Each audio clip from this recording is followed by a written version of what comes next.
Hi friends, welcome to Abi's vlogs. നമുക്കിന്നിവിടെ ചക്കപ്പഴം കൊണ്ടൊരു കിഡിലൻ ഈവനിങ് സ്നാക്ക് ഉണ്ടാക്കിയാലോ. ചക്ക ബോണ്ടയാണ് ഞാനിവിടെ ഉണ്ടാക്കാൻ പോകുന്നത്. അതിനുവേണ്ടി ഞാനിവിടെ കുറച്ച് വരിക്ക ചക്കച്ചോള എടുത്തിട്ടുണ്ട്. അതിൻ്റെ കുരുവും ചകിണിയും ഒക്കെ മാറ്റി എടുത്തിട്ടുള്ളതാണ്.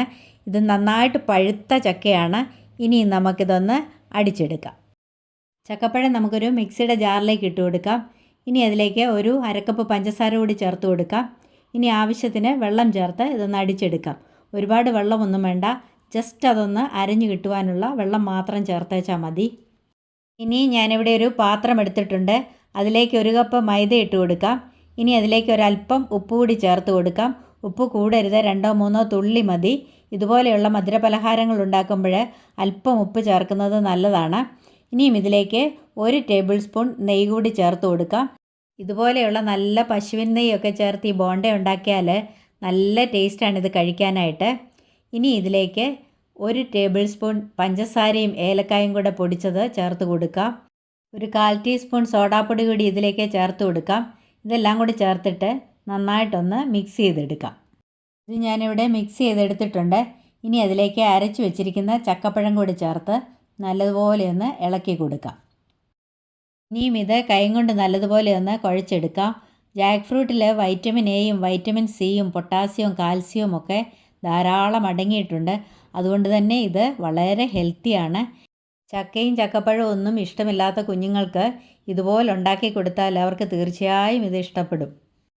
മാവെല്ലാം ഞാനിവിടെ കുഴച്ചെടുത്തു. ഇനി ഇതൊന്ന് അടച്ച് 1/2 മണിക്കൂർ ഇതൊന്ന് റെസ്റ്റ് ചെയ്യാൻ വയ്ക്കാം. നമ്മുടെ മാവ് റെസ്റ്റ് ചെയ്യാൻ വെച്ചിട്ട് 1/2 മണിക്കൂർ കഴിഞ്ഞു. ഇനി നമുക്കിതൊന്ന് വറുത്തെടുക്കാം.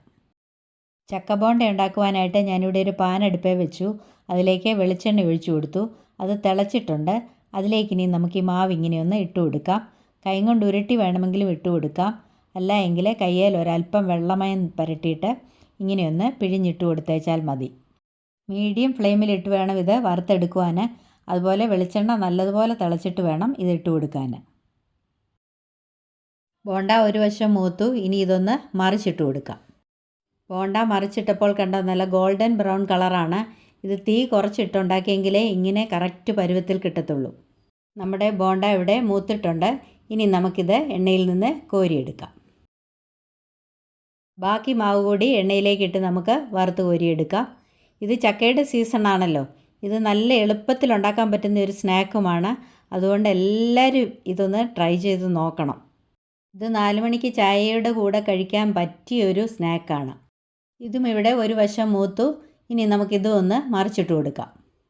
ഈ സെറ്റും ഇവിടെ മൂത്തിട്ടുണ്ട്. ഇതും നമുക്ക് എണ്ണയിൽ നിന്ന് കോരി മാറ്റാം. ഇനിയും കുറച്ച് മാവ് കൂടിയുണ്ട്. അതുകൂടി നമുക്കിതുപോലെ എണ്ണയിലേക്കിട്ട് വറുത്ത് കോരിയെടുക്കാം. നമ്മുടെ ചക്കബോണ്ടയെല്ലാം ഞാനിവിടെ വറുത്തെടുത്തു. ഇത് നല്ല ടേസ്റ്റിയാണ്. അതുപോലെ തന്നെ വളരെ ഹെൽത്തിയുമാണ്. ഇത് കണ്ടോ, ഇത് നല്ല സോഫ്റ്റാണ്.